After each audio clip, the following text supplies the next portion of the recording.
Hello guys, તો આપણે આવી ગયા છે ઐતિહાસિક જૂનું અને અતિ પ્રાચીન મહાભારતકાલીન વખતનું આ મંદિર છે, જ્યાં શિવલિંગ, મહાદેવ, શિવ શંભુ ભોળાનાથ અને વિષ્ણુ ભગવાનની પ્રતિમાઓ આવેલી છે। બાજુની અંદર બજરંગબલી, શિવ શંભુ ભોળાનાથ અને વિષ્ણુ ભગવાન ત્રણેય બિરાજમાન છે અને અતિ જૂનું પ્રાચીન વૈભવ આ મંદિર છે। લગભગ 5-4 વર્ષ જૂનું છે। બાજુમાં સરસ મજાની ગુફા છે જે ડાયરેક્ટ સીધી ઇન્દોર નીકળે છે। અને આની વિશેષતા બીજી તમને એ બી કહી દઉં કે અહીંયા સરસ મજાના ઝરણા છે, બહુ જૂના વૃક્ષો છે, હજારો વર્ષ જૂના વૃક્ષો પણ અહીંયા એની હાલતમાં છે।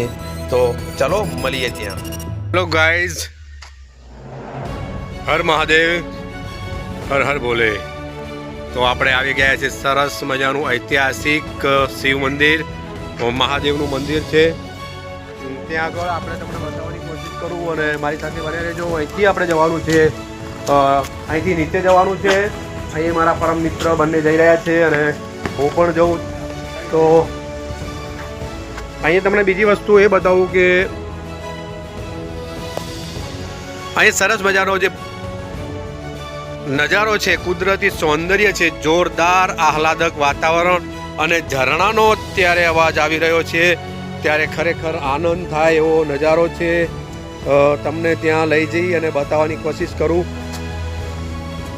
પહાડની અંદર આવેલું છે આ મંદિર છે। અહીંયા સ્વચ્છતા પણ એવી સારી રાખેલી છે અને બેનર પણ મારેલા છે કે સ્વચ્છતા રાખવી, ગંદકી કરવી નહીં, કોઈ ગુટકા ખાવી નહીં। તો આ રીતે સરસ મજાનો નજારો છે અને ઝરણા વહી રહ્યા છે, તમે જોઈ શકો છો। સરસ મજાનું આખું લોકેશન છે અને આખું મંદિર કહેવાય ને કે ગુફાની અંદર બનેલું છે, પહાડની અંદર બનેલું છે। તો ખરેખર મજા આવી જાય તેવું વાતાવરણ પણ છે।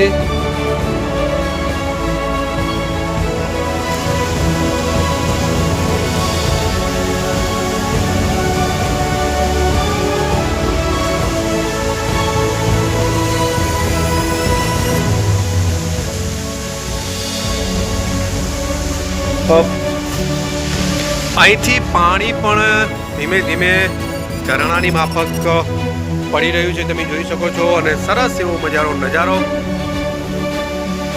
જોરદાર આહલાદક વાતાવરણ અને ખરેખર ભોળાનાથ તો ભોળાનાથ છે। આપણે જોઈએ તો આપણને આનંદ થાય। આ કુદરતના સાનિધ્યમાં ઝરણા વહી રહ્યા છે, ક્યાંથી પાણી આવે છે કોઈને ખબર નથી અને સરસ મજાનો નજારો, ધીમા ધીમા ઝરણા વહી રહ્યા છે। જોરદાર લોકેશન છે અને આવો તો 100% દર્શન કરજો।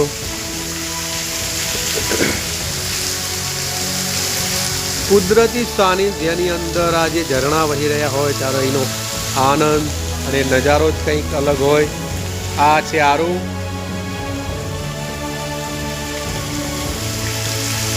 ખૂબ સારા ઝરણા। જો એક ઝરણું અહીંયા આવેલું છે, બીજું ઝરણું ત્યાં પણ વહે છે અને ત્યાંથી તમે અહીંથી ધીમે ધીમે ધીમે ધીમે ધીમે આગળ વધશો તો ખૂબ એવા ઝરણા, ખરેખર આહલાદક।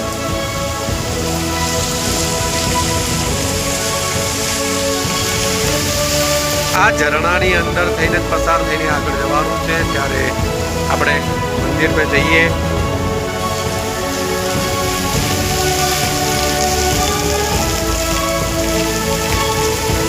અદ્ભુત નજારો, અદ્ભુત નજારો, ઝરણા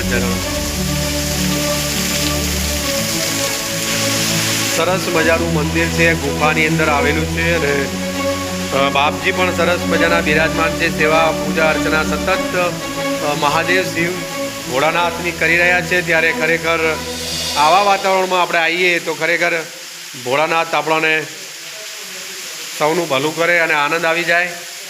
તો આ મહાદેવજી છે, તમને સંપૂર્ણ મહાદેવજીને બતાવવાનો ટ્રાય કરું। સામે જે બિરાજમાન છે ત્યાં હનુમાનજી દાદા, પવનપુત્ર બિરાજમાન છે, આપણે જોઈ શકીએ છીએ।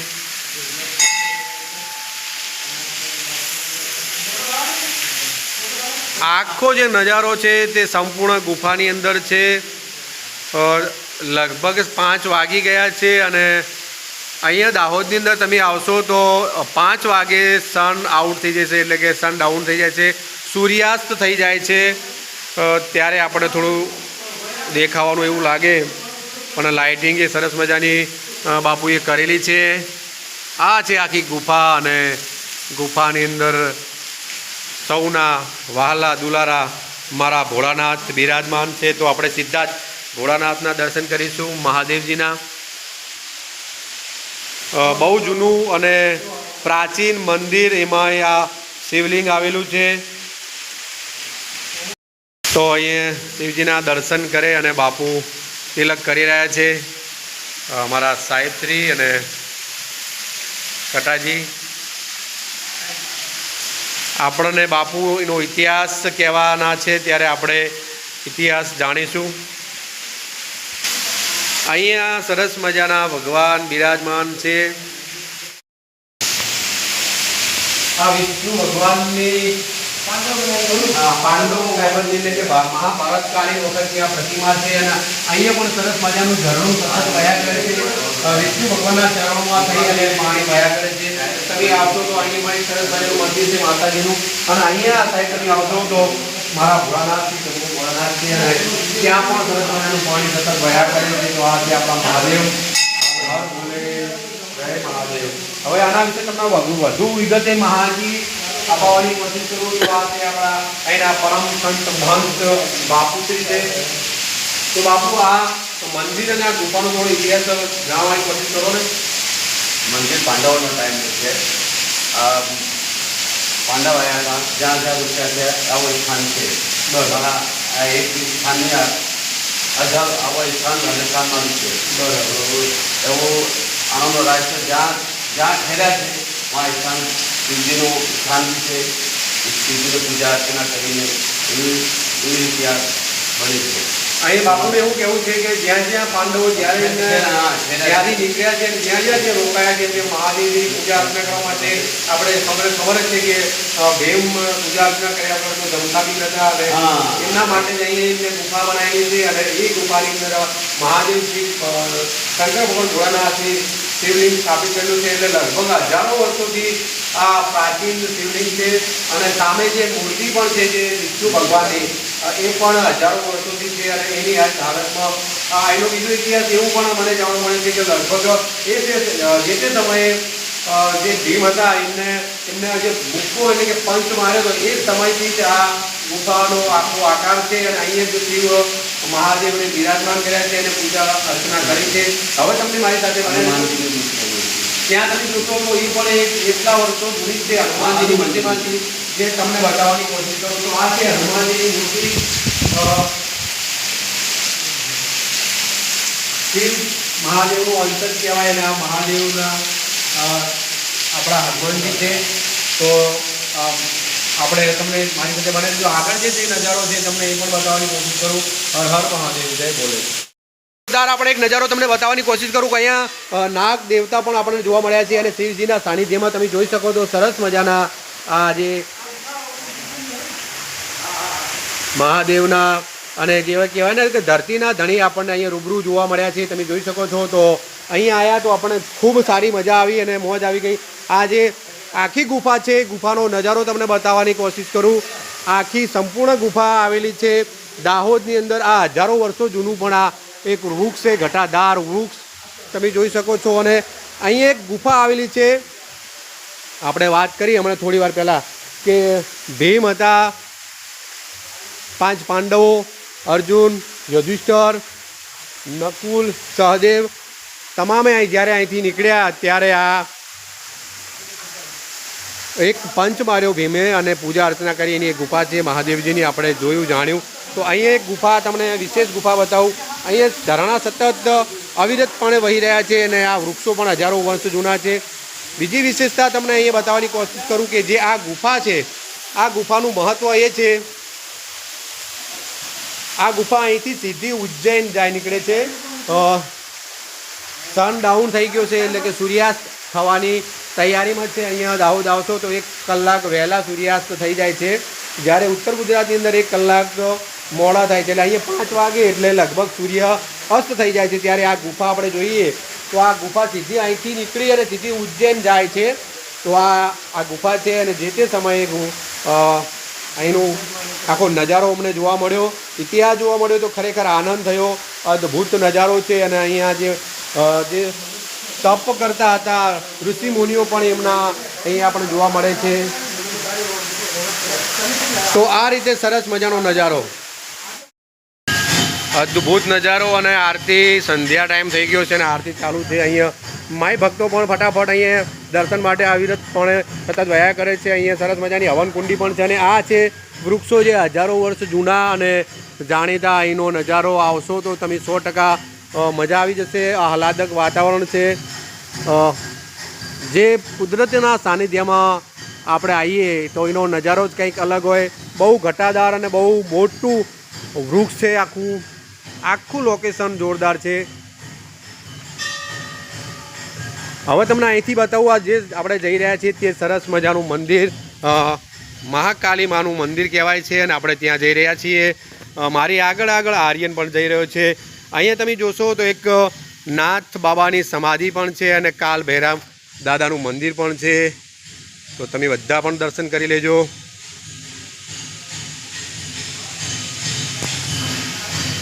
હવે આપણે અહીંથી સીધા ચડીશું ઉપર અને દર્શન કરીશું.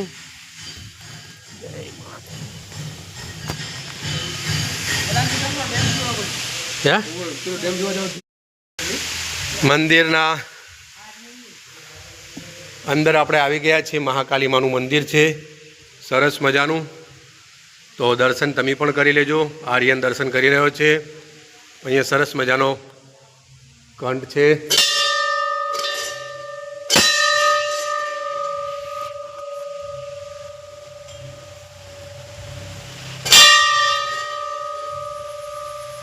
Okay, ready. તો આ છે સરસ મજાનો નજારો, આહલાદક, અદ્ભુત. આ ગુફાની બીજી વિશેષતા એ છે કે આ ગુફા 5-6 હજાર વર્ષ જૂની છે અને અહીંયા સંતો મહંતો અને જે દૈવીય શક્તિ હતી અને જે એ અહીંથી જતા અને સીધા ઉજ્જૈન નીકળતા. જ્યાં જ્યાં આપણા પાંડવો જ્યાં જે છે મહાભારતકાલીન વખતે 5 પાંડવો, તો એ રીતે બધી જગ્યાએ લગભગ આ રીતે નજારો જોવા મળી રહ્યો છે. એનો ઇતિહાસ એવો છે. અહીંયા મને બાપુએ જે પૂજા અર્ચના કરી રહ્યા છે તેમને માહિતી આપી છે, કારણ કે અત્યારે બાપુ પૂજા અર્ચનાની અંદર લીન છે. એના હિસાબે એમની સાથે હું વાત કરી અને મને ડાયરેક્ટ આ રીતે વાત કરી. તો આ ગુફા સીધી અહીંથી ઉજ્જૈન નીકળે છે અને આપણે કહીએ ને આપણી ભાષામાં કે ગુપ્ત રસ્તો. અહીંથી આપણા જે સંતો મહંતો એમની દિવ્ય શક્તિથી અહીંથી સીધા જતા અને સીધા જ કહેવાય ને કે સીધા ઉજ્જૈન નીકળતા. તો આ રીતે સરસ મજાનો નજારો આવેલો છે અને જોરદાર નજારો છે. તો આવો તો 100% જોજો અને માણજો. અદ્ભુત નજારો છે. આ દેખો અહીંના લોકલ માણસો પણ છે. તમે ભણો છો? કઈ સ્કૂલમાં ભણો છો? छोटे छोटे लोग भी आए बड़े बड़े बबुड़े. तो आखो परिवार शांतिથી આવેલો અને દર્શન કર્યા છે. હવે જઈશું કાલી ડેમ જોવા. આ ઐતિહાસિક મંદિર અને ડેમ જોવો હોય તો તમારા દાહોદથી ઝાલોદ રોડ ઉપર લગભગ 15 કિલોમીટરના અંતરે આવેલું છે. તો ડેમનો નજારો પણ તમને સરસ મજાનો બતાવું. અહીંયા સામે જ ડેમનો નજારો પણ તમને સરસ મજાનો બતાવું. અહીંયા સામે જ ડેમ આપણને દેખાઈ રહ્યો છે. નજીકથી બતાવવાની કોશિશ કરું. સરસ મજાનો નજારો કુદરતના સાનિધ્યમાં જોઈ શકાય છે. સૂર્યાસ્ત થઈ ગયો છે અને ચંદ્રમા પણ આપણને દેખાઈ રહ્યા છે. તો અદ્ભુત નજારો છે અને આ છે કાલી ડેમ. અહીંયા મારા તમામ મિત્રો પણ આવેલા છે. કાલી ડેમ તરીકે દાહોદનો દૂર દૂરથી પર્યટકો આવે છે અને એને જોવે છે, માણે છે. તો આ છે કાલી ડેમ. સરસ મજાનો ડેમ છે, તમે જોઈ શકો છો અને બહુ જ મોટો ડેમ, વિશાળ ડેમ છે. અહીંયા તમને ઝૂમ કરાવી અને બતાવવાની કોશિશ કરું. પર્યટકો એટલે કે પ્રવાસીઓ પણ અહીંયા આવેલા છે. આપણે જોઈએ તો આપણી પાસે મોબાઈલ એટલો બધો મોંઘો નથી. આ પણ પ્રવાસીઓ જોઈ શકો છો દૂર સુધીના. તો આ છે કાલી ડેમ અને અમે અહીંથી હવે સીધા નીકળીશું. તો મારી સાથે બન્યા રહેવા માટે લાઈક, શેર, સબસ્ક્રાઈબ અને બેલ આઇકન બટન દબાવવાનું બિલકુલ ભૂલતા નહીં.